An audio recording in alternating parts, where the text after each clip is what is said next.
Hello, Garland Nixon here, hanging out with Caleb Maupin from CPI USA, and we're going to talk about currently what's going on in the Red Sea with the Houthis. But Caleb wrote a great book called "Who Are the Houthis and What Are They Fighting For?" We're going to learn a lot about the Houthis. Let's go.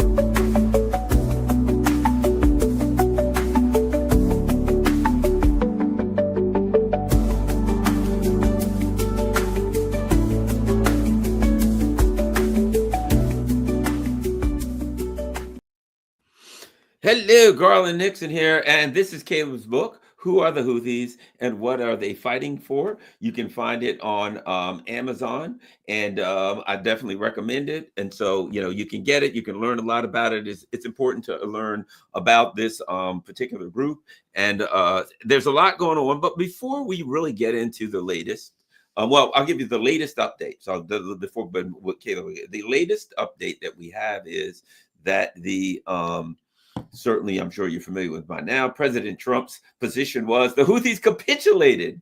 And by that, he means we're getting the heck out of the area and they're not going to shoot at us. As my self-defense instructor always said, they can't hit you if you ain't there, right?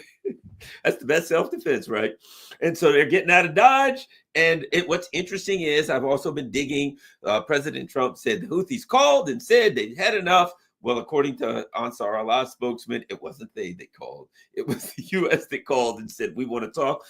There's also some speculation, interestingly enough, that when and there's information coming out on this, that a week or so ago, the U.S. was supposed to be negotiating with Iran, and the negotiations were called off. But the reason they were called off was because they were in deep negotiations with Ansar Allah at that time, and Steve Witkoff was apparently the lead on those negotiations. So everybody's like, they called off the negotiations because they're going to attack Iran tomorrow. Everybody's speculating. Now we're getting some different pictures.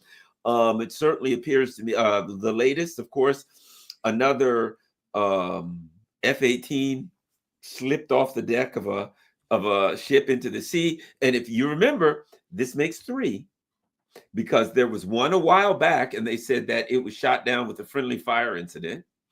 There was the one that slipped off allegedly slipped off a few days ago.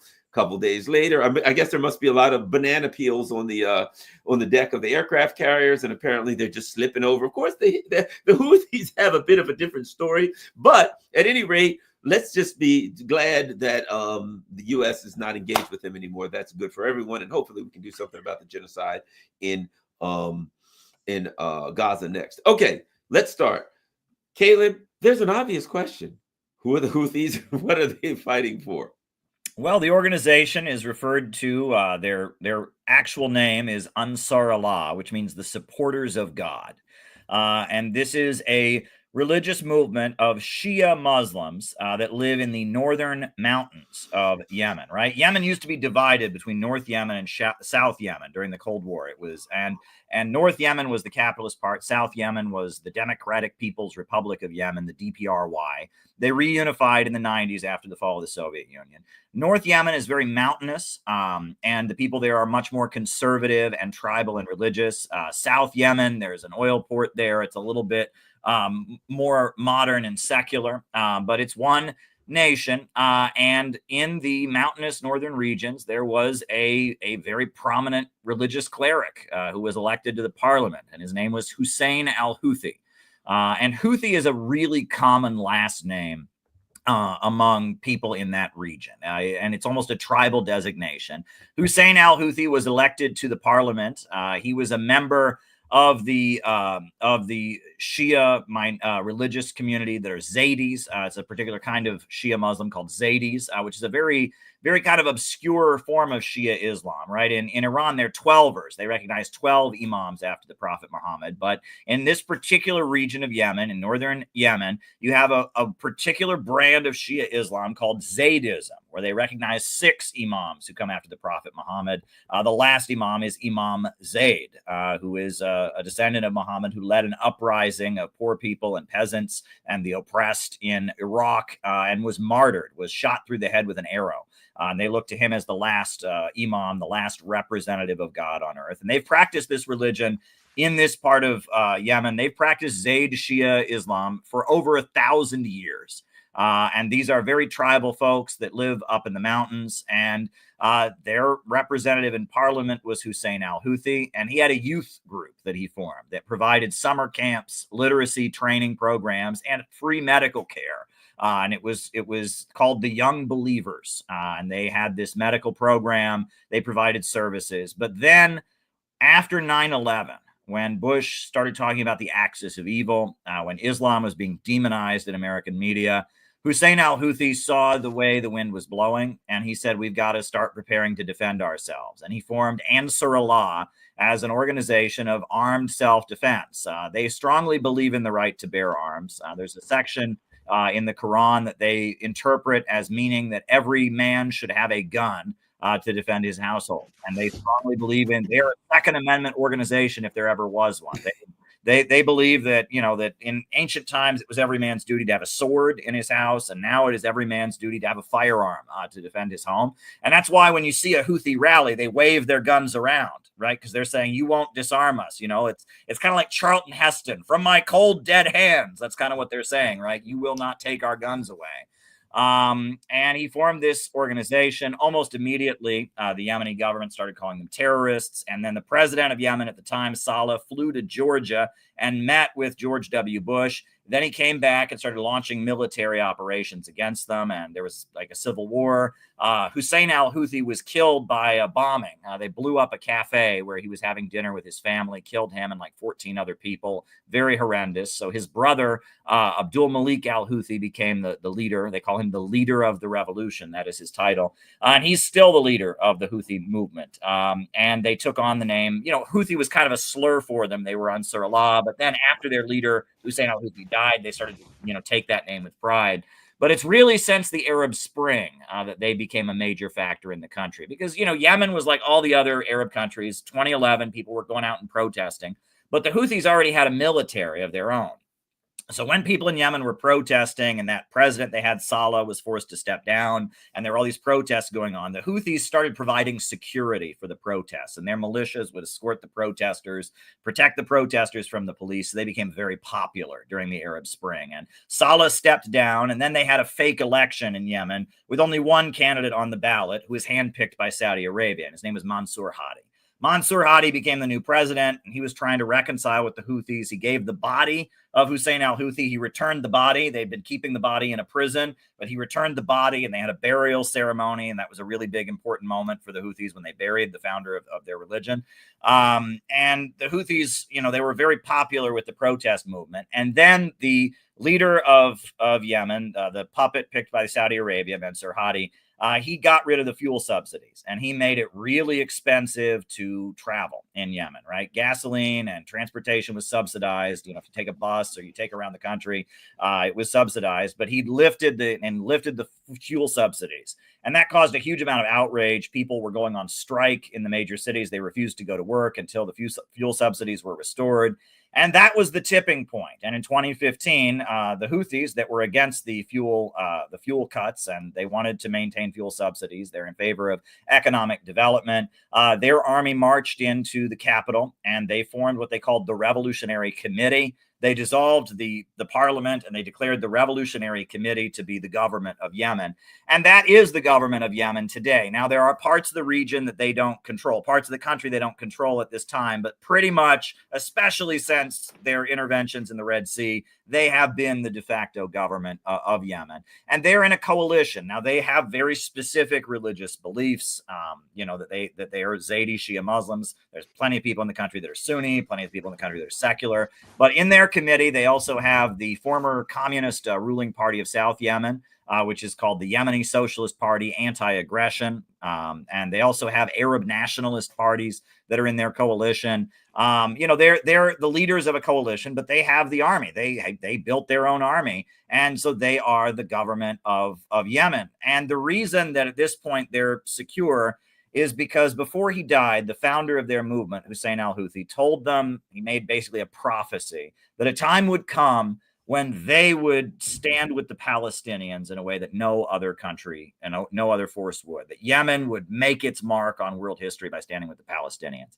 And when they started what happened on October 7th, after that, blocking the ships, that was the prophecy fulfilled. They became heroes. And when they started blocking those ships, Yemenis from all over the country would go to those ships and get on the ships and start crying. It was this great moment. The Houthis are the heroes of the entire Arab and Muslim world at this point for the way they're challenging Israel. So Saudi Arabia doesn't look good fighting them anymore. And so at this point, they have the power and they are the government of Yemen. It's a mass movement of working people, a religious movement of very, very poor people in what is, some people say, is the poorest country in the world. Now, Afghanistan might be poorer, Haiti might be poorer, but it's pretty close to being one of the poorest countries in the world. But you have this mass movement of deeply religious people who love their guns and are deeply religious and are ready to fight and die for what they believe in. And at this point, they've forced the United States to retreat from the Red Sea. Well, at this point, if you look at a conflict, right, and in a military conflict, of course, we've all heard the, politics by other means terms, but a military conflict is generally there's something you want to accomplish and the other side doesn't want to go, ain't bite, right? And it may be take their land, whatever it is, right? But there's a conflict of interest and a conflict of goals. And to me, how do you determine who won the conflict? Well, that's easy. You look at the goals of the two sides and see who has achieved their goals, or at least the most achieved their goals the most. Well, the U.S. said that they were going to go in and they were going to subdue them. They were going to bomb them like nobody's bombed before. They were going to get them into submission and make them stop firing at ships, et cetera, et cetera. The U.S. came in. I think here's my evaluation. The Houthis won. That's my evaluation. I mean, to me, it's simple. Okay, I look at the U.S. Let's see. You lost, I don't know how many MQ-9 Reapers. You got multiple $60 million F-18 Hornets in the Davy Jones locker, and the Houthis are celebrating.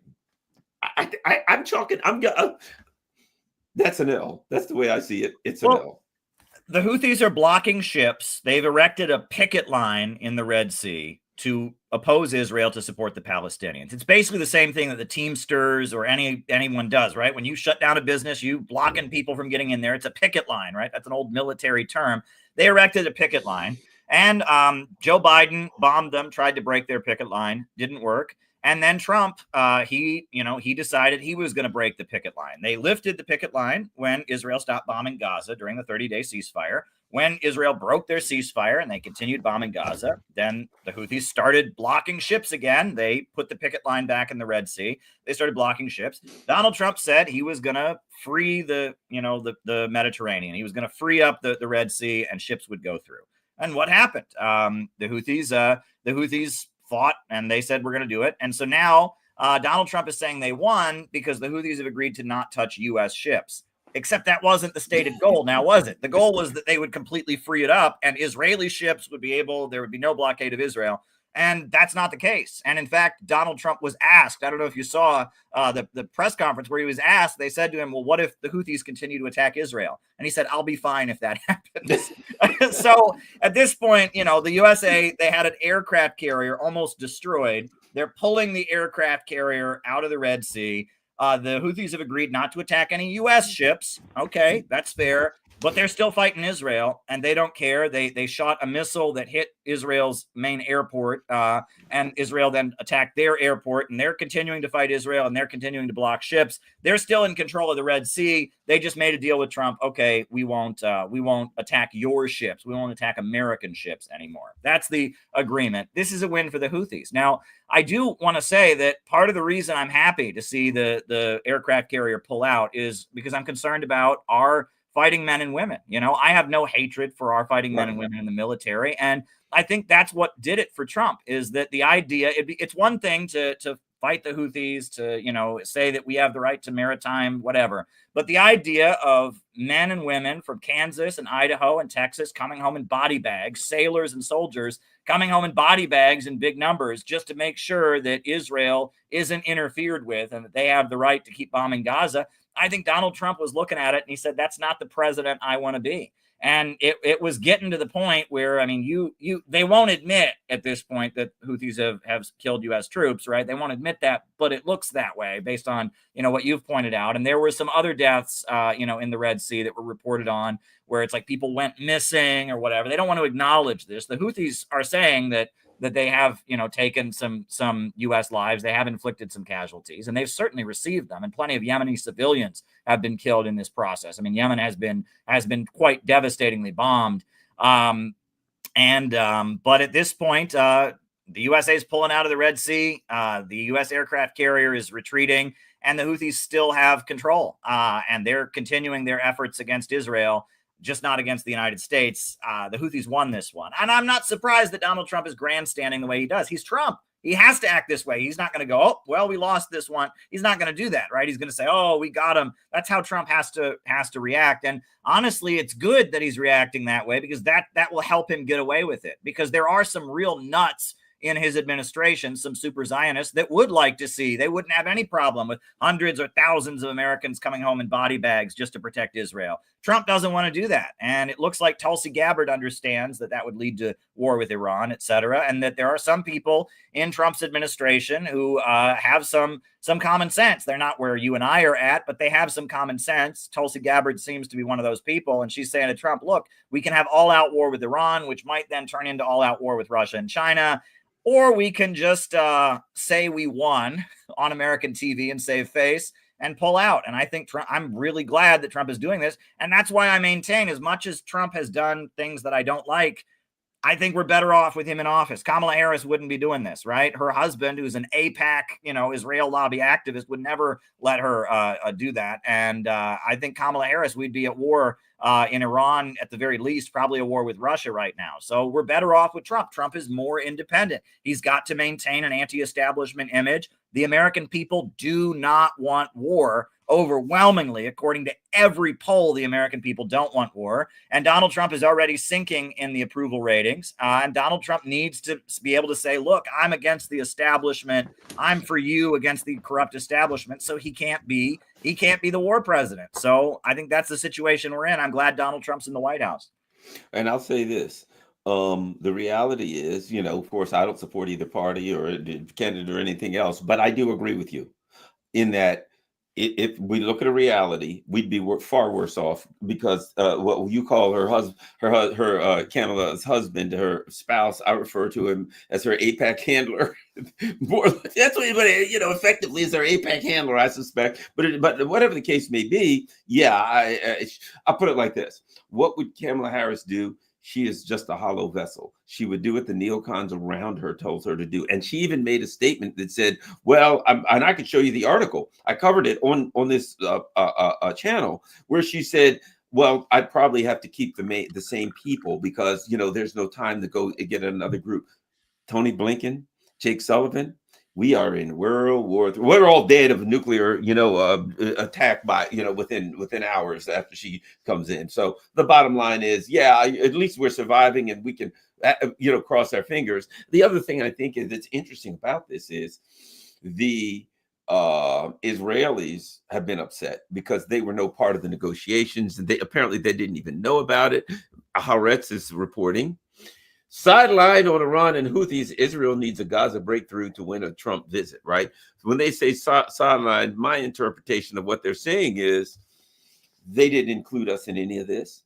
And now they're not happy. Apparently, the reason that this guy Waltz was fired is because he was working behind Trump's back with the Israelis to try to get the war going. I've said all along. Now, I could be wrong.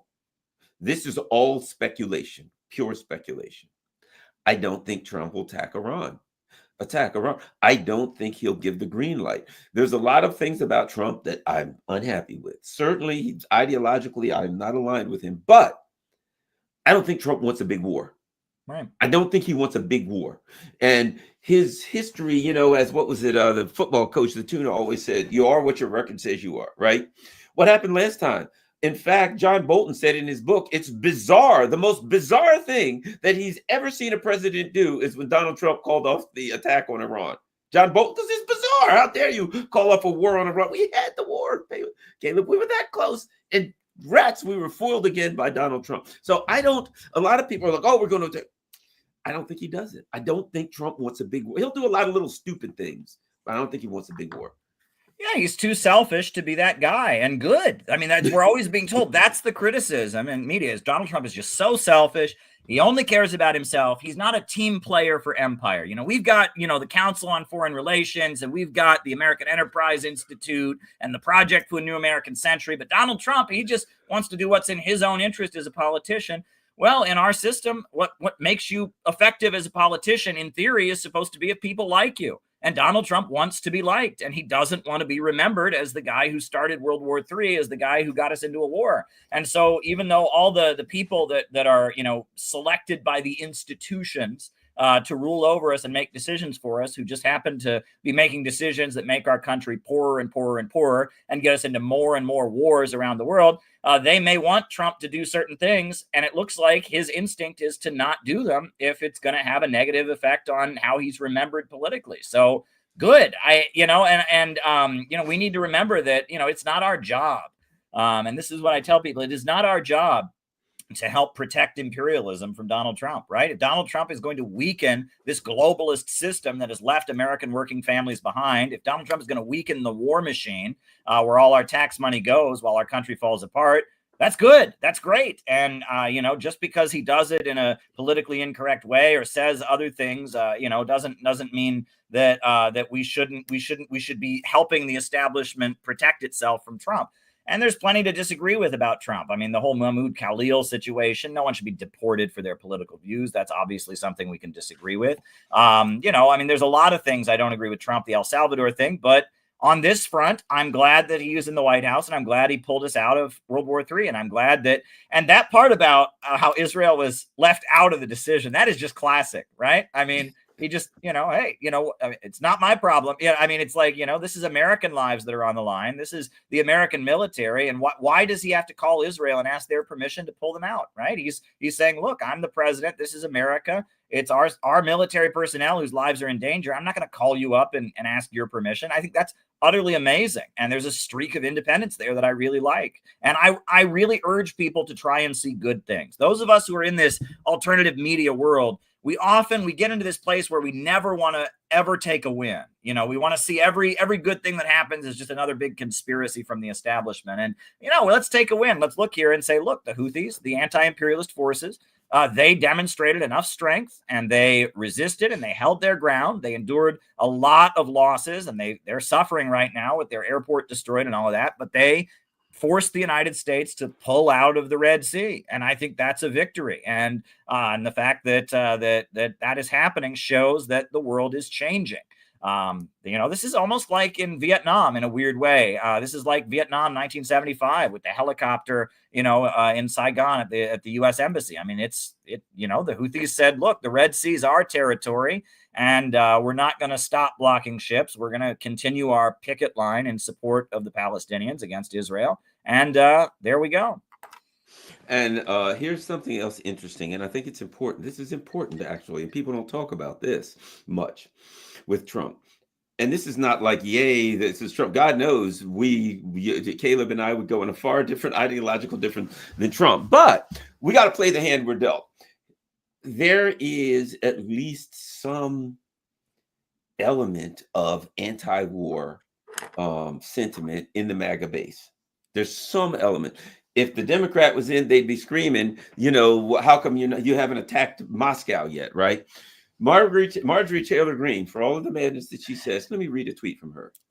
I represent the base, and when I'm frustrated and upset over the direction of things, you better be clear the base is not happy. This is Margaret Taylor Greene. I'm reading her tweet. I campaigned for no more foreign wars, and now we are supposedly on the verge of going to war with Iran. I don't think we should be bombing foreign countries on behalf of other foreign countries. We know who she means, especially when they have their own nuclear weapons and massive military strength. And on top of that, now we are told that we have signed a deal for minimal rights in Ukraine in order to pay us back for the hundreds of billions of dollars that we gave Ukraine and they use for money laundering. I like that. Sold the weapons we gave them to our enemies, and their leader is a dictator who canceled elections, was involved in the first impeachment of Trump, and campaigned for Biden. Didn't we learn our lesson when we went to war in Iraq and killed Saddam Hussein because of weapons of mass destruction? Did we ever find any? And did any of that oil over the Middle East make us rich? The answer is no. We are $36 trillion on earth in debt today. So why on earth would we go over and occupy Ukraine and spend an untold amount of future American taxpayer dollars defending and mining their minerals, as well as potentially putting American lives at risk in future war? Why don't we just mine our own rare earth minerals that are tied up on federal lands that the government confiscated years ago? She goes on to say some other things about COVID vaccines, lawfare waged against the American people, other things like that.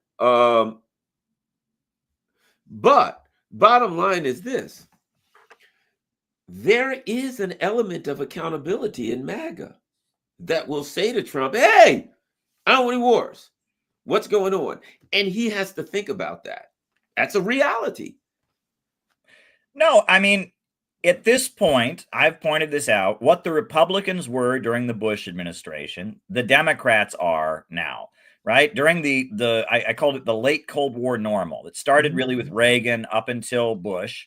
The way it was the Republicans were the hardliners. They were the neocons, evangelical Christians, the militarists, etc. And the Democrats were the ones who followed behind and said, yeah, kind of, or maybe, but maybe not as much. You know, they were the opposition party. And so within the Democrat camp, you could have Cynthia McKinney, you could have Dennis Kucinich and other people that could question things, John Conyers and others. And in the Democrat camp, there was dissent, and the Republican camp was the solid block, and there were, hard right people like Pat Buchanan and all that, but they were pretty much locked out. They had no influence. Now it's flipped. And really, since the Obama years, it started during the Obama administration. But at this point, now it's the Democrats that are the hardline party of imperialism, where no dissent is allowed. And in the Republican camp, you can have a Marjorie Taylor Greene. You can have a Thomas Massey. Also, I will note that it wasn't just on saying we don't want to have war with Iran, which, both of them were great on. Congress was talking about making it a crime to boycott Israel, right? They wanted to have a 20-year prison sentence for boycotting Israel.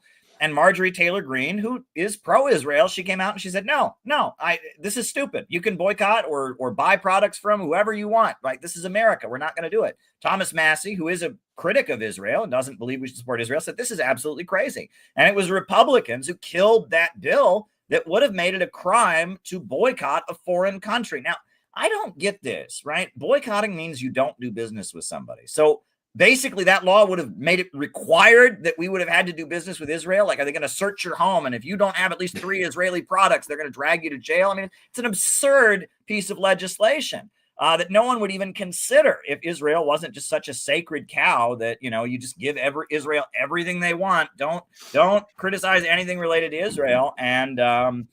I just, I'm glad to see Marjorie Taylor Greene and Thomas Massey and others just shoot down that absurd piece of legislation. Dennis Kucinich, I lived in his district. I was a peace and anti-war activist as a college student. I lived on the west side of Cleveland.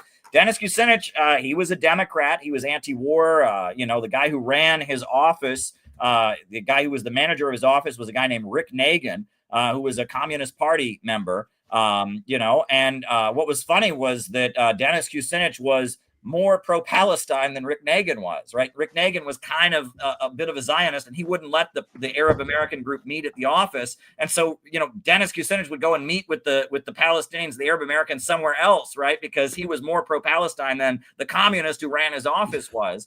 But now Dennis Kucinich is a Trumper, right? Now Dennis Kucinich is in the Trump camp. He was for Trump in the last election. And it goes to show you that we are in a weird time where nothing politically makes sense. That's why my organization is called the Center for Political Innovation. If we could just apply the old formula from the past, things would make a lot more sense, but they don't. We are in a new ballpark. And when it really gets down to it, Marjorie Taylor Greene, she's from Georgia, I believe, right? Georgia. And Thomas Massey is from Kentucky.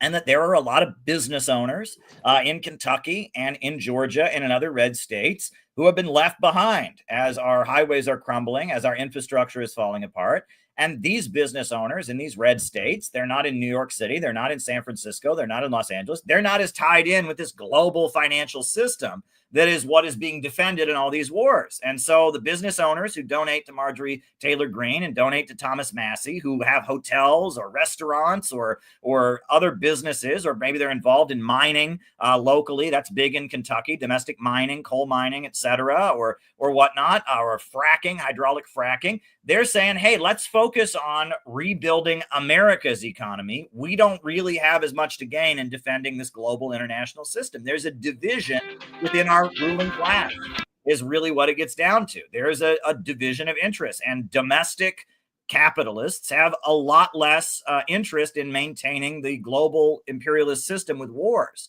Now, what they're going to have to realize two things, and it's going to take them some time. I feel like we're starting to approach the first thing, but the second one's going to be even harder. The first thing they need to realize is that Russia and China and Iran and Venezuela and Cuba and countries like that are their friends. Because they also want to defeat the big monopolies, right? So they have a common interest. Just like the big monopolies are degrowing and impoverishing the red states, they're also trying to destroy Russia and China and all that. And they're starting to realize there's a little bit of a common interest there. The second thing they're going to have to realize is that the free market is not going to cut it. They think the way to defeat the big monopolies is you just completely get rid of the federal government. You get rid of all the government jobs and all of that.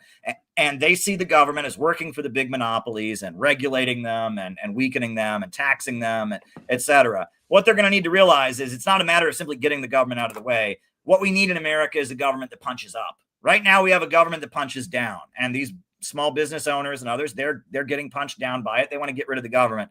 We need a government that punches up. We need somebody like Huey Long, who fought against Standard Oil for the state of Louisiana. He built a coalition of small farmers and business owners in New Orleans and other things, and he kicked the ass of Standard Oil Company, forced them to pay huge amounts of taxes on the oil, and he used that to build highways and bridges and schools and hospitals all through the state of Louisiana to wipe out illiteracy in the state of Louisiana, to do amazing things. And if you go to Louisiana, there's still statues of Huey Long everywhere. Because Huey Long, he built this kind of coalition against the big monopoly, the oil monopoly that was wrecking Louisiana and looting it. And he was able to build up Louisiana. We need some kind of Huey Long on a national scale who will kick the ass of Wall Street and fight for those small business owners in Marjorie Taylor Greene's district, but also fight for the working families of this whole country and enter an alliance with the countries around the world. This is the anti-monopoly coalition. This is what needs to be built in America, and that's the future, and it's going to take some time. These are not the kind of things people come naturally to. And the reason in the MAGA camp there's so much obsession with communism, right, is because really this is the old John Birch Society. You ever deal with the John Birch Society, right? The John Birch Society was an anti-communist group that was really popular in the early 60s. And if you read their literature, what they believed was that communism was a Wall Street conspiracy. That's what they believed, right? They believed the Rockefellers and the DuPonts and the CIA were all communists. And the reason they thought that is they were small business owners. I believe the founder, Robert Welch, is the guy who had the trademark for the flat sucker. And he owned a candy company, Robert Welch. And, he didn't like being regulated by the big food and, manufacturers, et cetera. And that you look at their literature, they thought Wall Street was a communist conspiracy. Communism was controlled by Wall Street. And they clashed with the establishment, and they were made fun of and demonized, and they were considered kooky. If you ever see the movie Dr. Strangelove, right? There's that line in the movie where he's like, our bodily fluids. And that was because the John Birch Society opposed the fluoridation of water. And so they became kind of demonized in national media because in the name of anti-communism, they were opposing the big monopolies. They were opposing the American establishment. That's who the Trump camp is largely made up of. That's Marjorie Taylor Greene. That's Thomas Massey. These are John Birch Society people. I believe Ron Paul was very close to the John Birch Society. Right. And again, in the name of anti-communism, they take positions that put them at odds with the American establishment. Yeah, I think you're right. It's interesting. The thing about it is that's important too. That we have to that we get across to a lot of people. I think, and that is, and that's why I say it's important that there's that at least we've got some level. Granted, Trump is no Gandhi by any stretch of the imagination, but at least we have a discussion about foreign wars now going on amongst the American people, notwithstanding whatever Trump does. He may very well be carrying on all kind of imperialism, certainly, fair enough. But there is a discussion about the problem with foreign wars for this reason. You can't have a country that fights for working class people if it's an imperial country, because 900 bases will suck the money out from under your schools and your roads and your college money and your everything else. So that 900 bases that we have, if anybody ever goes to these bases and looks at the kind of money that's spent on these bases, trillions going to contractors, the building that's going on. We're building some base on an island out in the Pacific to no doubt menace China. The island is so small that it has no name, and they're putting hundreds of millions of building a base on this. And think about that. You've got to take all of this stuff out to this island, build stuff. Everything has to be brought in. The things that you work with, everything you have to build, power plants, everything has to be built on this island. Hundreds of millions and hundreds of millions of dollars to put military there to menace and harass. And I guess ideally for the lunatics, go to war with China. And if all that money is put into the actual system here, it can be used to give us a better life. So the important thing to understand for people is not just, there's two parts of it. It's morally wrong to go to war. It's morally wrong to support war. But on top of that, foreign policy, even if you don't have a war going at the current time, which is rare, if you just got all of these bases, the day-to-day support of all these bases takes all the money. That's why you go to China and everything's nice and shiny and new and looks good, because they spend their money on China, and we spend the money on bases all over the world and CIA plots and all those kinds of things, and we don't get to partake. It's like dad goes and makes the money up and stops at the bar and drinks it all up before he comes home, and the mother and kids are poor. Yeah.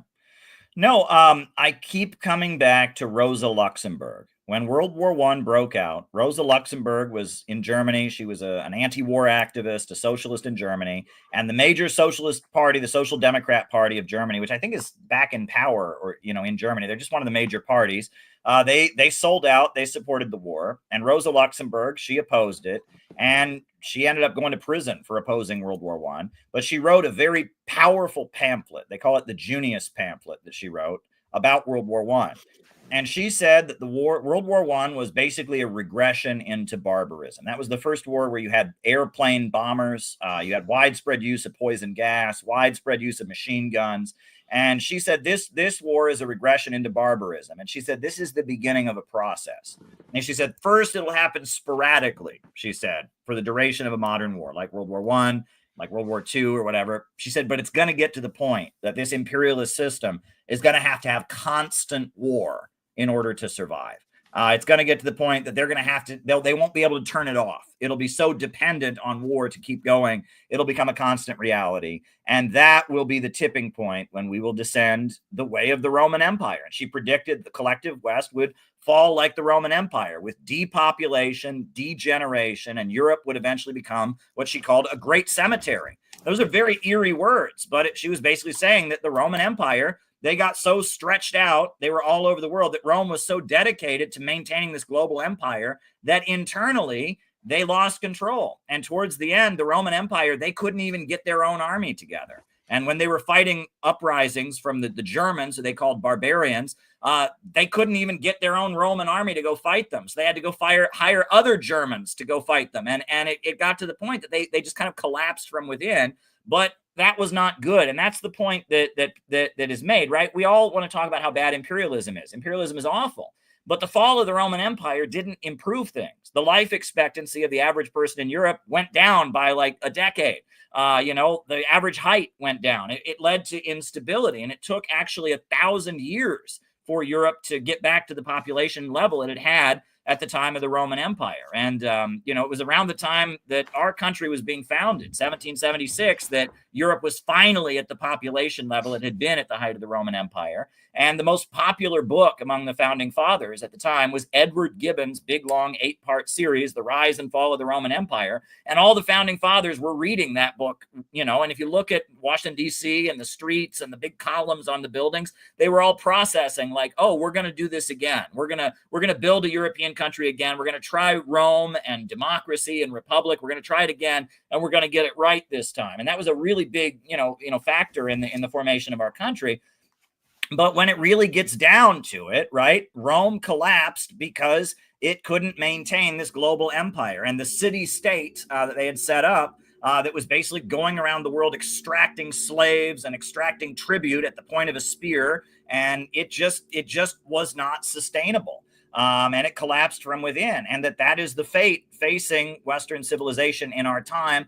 But it doesn't have to be so. One of the best books I ever read, Michael Parenti wrote a great book called The Assassination of Julius Caesar, A People's History of Ancient Rome. And he talked about how Julius Caesar saw this coming, and he tried to restructure the Roman Empire to be multipolar.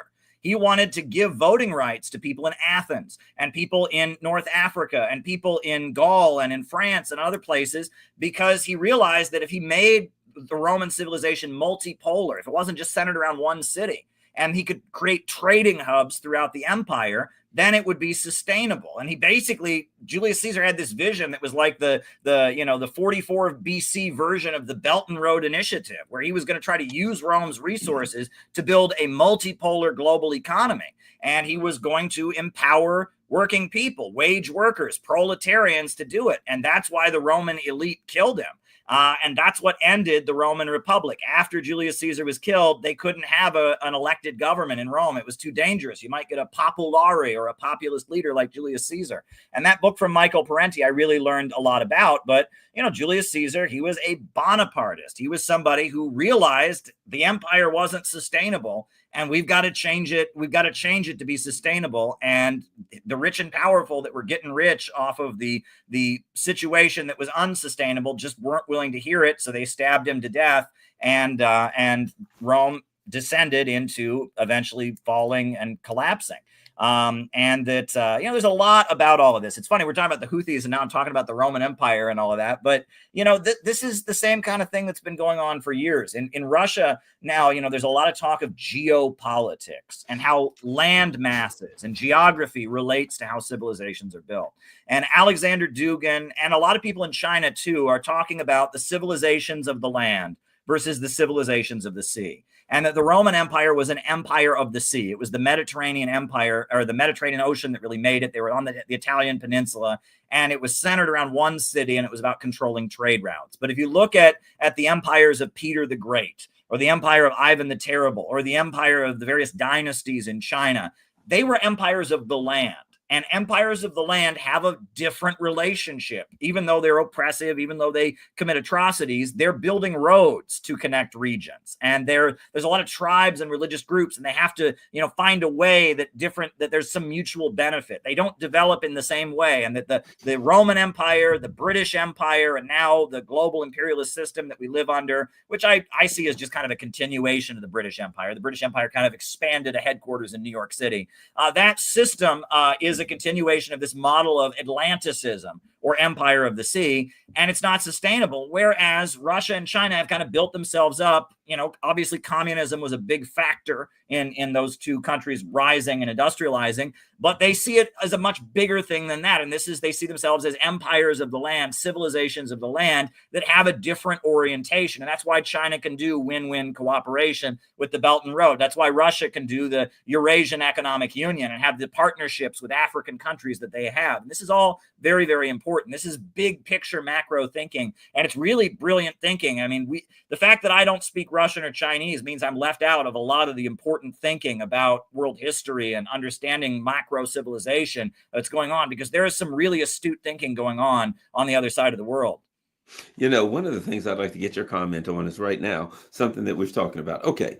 If you look at the world and you look at the commoners around the world, the working class people of the world who overwhelmingly oppose the genocide in Gaza, who are the world heroes coming to be? Number one, the Houthis. one of the poorest countries on earth. Number two, someone who's growing to be an extremely powerful symbolic leader, and that is Ibrahim Traore, Yep. the leader of Burkina Faso. So when you look right now at, we look what class in the world is derided, is vilified by the common working class people, the elite ruling class of Europe, the Macrons and the Starmers. People are looking at them with derision, like, oh my God, do you believe these people? They're sickening. The Netanyahus, even the Trumps, the ruling elite. Trump, the value of Trump is that he infuriates and pisses off the ruling elite in the US, and that he'll do some things that maybe the traditional neocons don't like. But overall, the working class of the people looking around, they hate Macron and Starmer and these kinds of people, and they love the Houthis and Ibrahim Traore. What are your thoughts about this interesting dynamic that these two people, groups that are poverty, and both of them, here's the similar dynamic, militarily, right?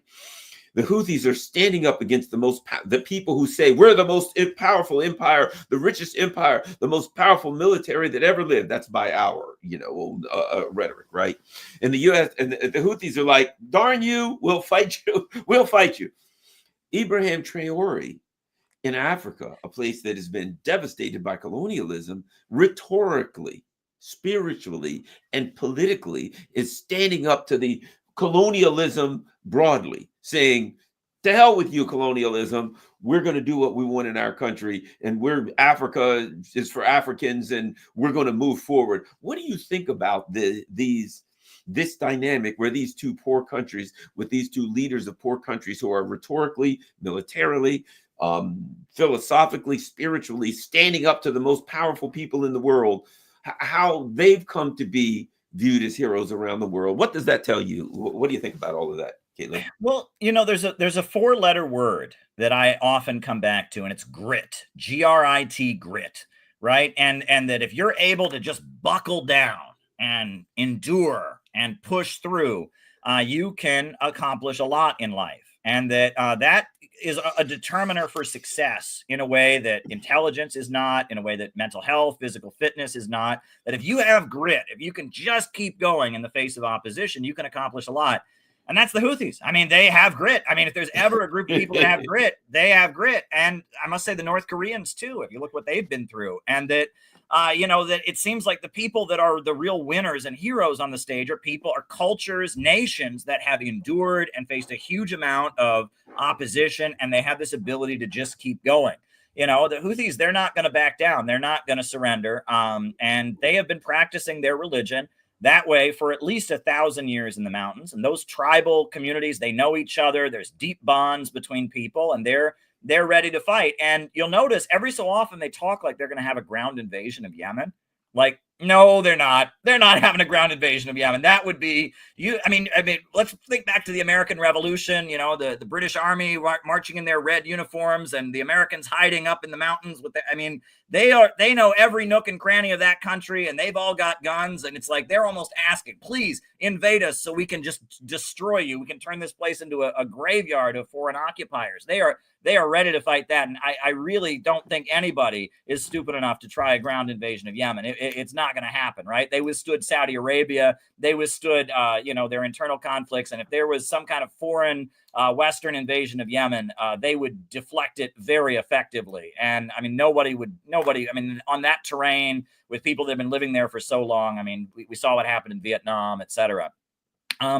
But I want to say, though, that what I feel is my job as an American, right? Because I mean, we can talk about what's true and what's not true, and we can talk about the realities. But as somebody who really does want the best for my country, I have to think about what it is about the Houthis that has given them such strength, their ability as very poor people to just stand and resist, and American history, because our country began with a revolution against a foreign king, against the British Empire, right? Demanding the right to economic development. And the reason we have the right to bear arms in our Constitution was because the King of England was trying to take away the right to bear arms from religious dissent. dissenters in Britain. And so they came to the United States and they made sure that was in the Constitution. And if you look at the Houthis and their grit and their willingness to fight and their demand to assert their independence and their connection to the land and soil that they live on, I see something deeply American about that. There's something deeply beautiful and spiritual about it, and something that really can't be explained by, pure material. I think the fact that the Houthis really believe in what they are fighting for. They're not mercenaries, right? They want to tell you, oh, they're working for Iran. No, they're not working for Iran. If they were just working for Iran, the war would have been over in a week or two. I mean, they're not just mercenaries by any means. The Houthis are a fighting force of people that really believe in what they are fighting for. And I look at that spiritual strength, and I feel like somewhere within the American people, there are elements of that. And I want to find that in the American people, and I hope that we can, tap into the part of our heritage that rejects empires of the sea and colonialism and impoverishment. There's a section in the Houthi book called People of the Land Fighting Back, where I talk about all of this, and I quote the geopolitical thinking and all of that. And I see something very American in the Houthis. In the book, I have a picture of John Brown. And it's the painting of John Brown in the state capitol building of Kansas. If you go to Kansas, the state capitol building, they've got a mural of John Brown. Look at John Brown, right? Look at him, right? With his huge beard, and he's holding his Bible, and he's got his rifle in one hand. John Brown looks like a Houthi to me. Sure does. That looks like a Houthi. He was the original Houthi. He was the original John. We could call him John Brown al-Houthi. Yeah, right. I mean, it's what he looks like to me. So I feel like there is something in the American spirit that we can find and attach to, and that that we don't want to fall into the place of just being angry at the society we live in and shaking our fists. I think of the old Simpsons thing where Grandpa Simpson, he brags about the one time he was in the newspaper and the headline is "Old Man Yells at Cloud," and it shows him. Yeah, I don't want to be old man yells at cloud, right? I want to have an impact on the American people, so I have to find a spirit within the American people.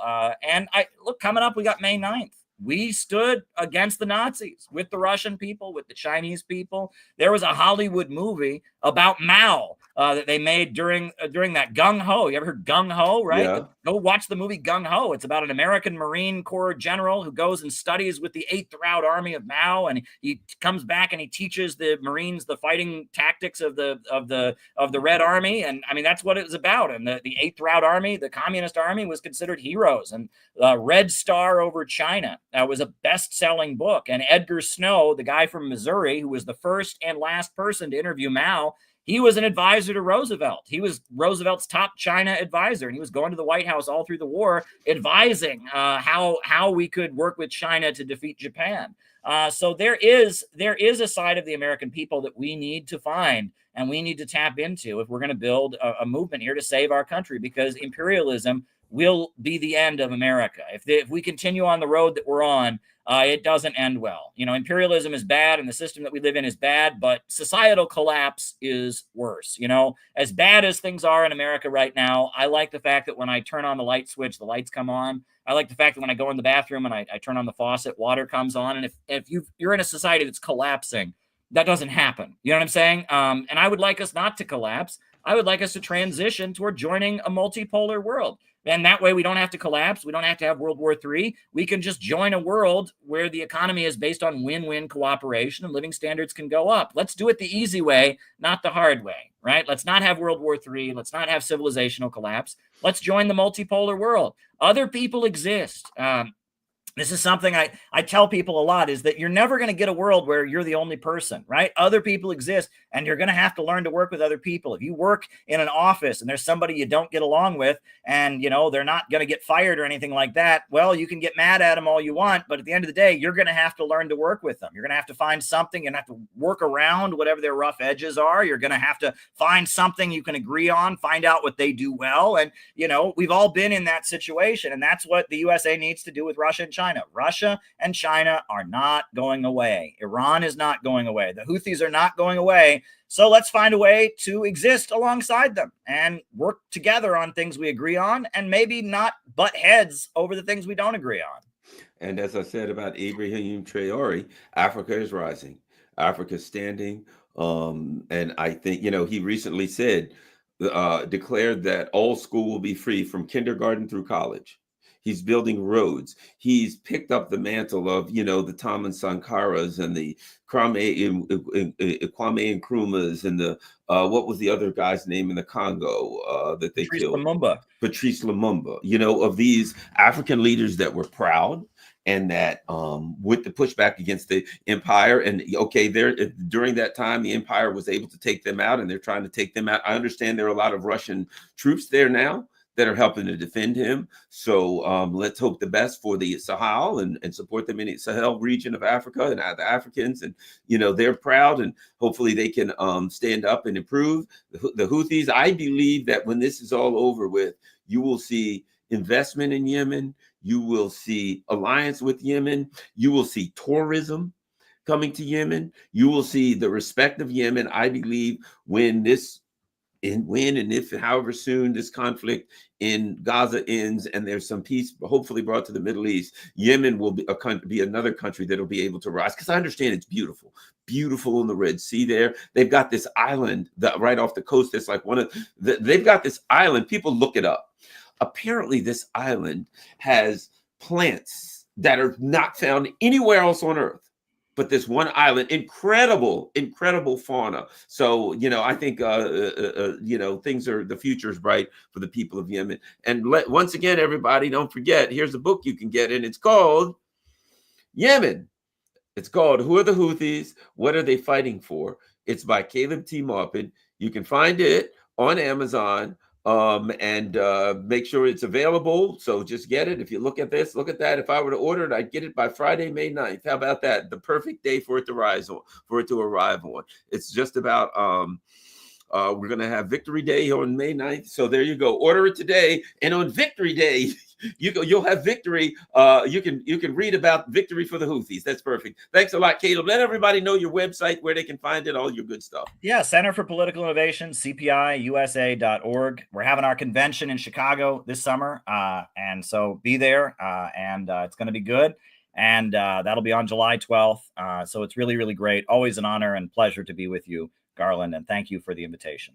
Thank you. And everyone, by the way, if you're on Caleb's stream, because he runs this on his stream, feel free to come over, subscribe, join mine, whatever. If you're on this stream, Caleb has a great YouTube site, CPI USA, great website. Go there and look around. He also has his own YouTube show, so feel free to. You're also on Rumble and Rockfin also, aren't you? I'm on Rumble, yeah. He's just on Rumble, so go over there and make sure you follow him on Rumble. Thanks a lot, Caleb. Thank you, everyone. Most importantly, share this on all your social media platforms. There's a join button. You can join if you want to. Got all my contact information, donation information, and of course, I got a P.O. box there if you watch it scrolling across to the end. If you want to send me a book, if you want to send me a letter, whatever you want to send me, there's the P.O. box. Thanks. We're out.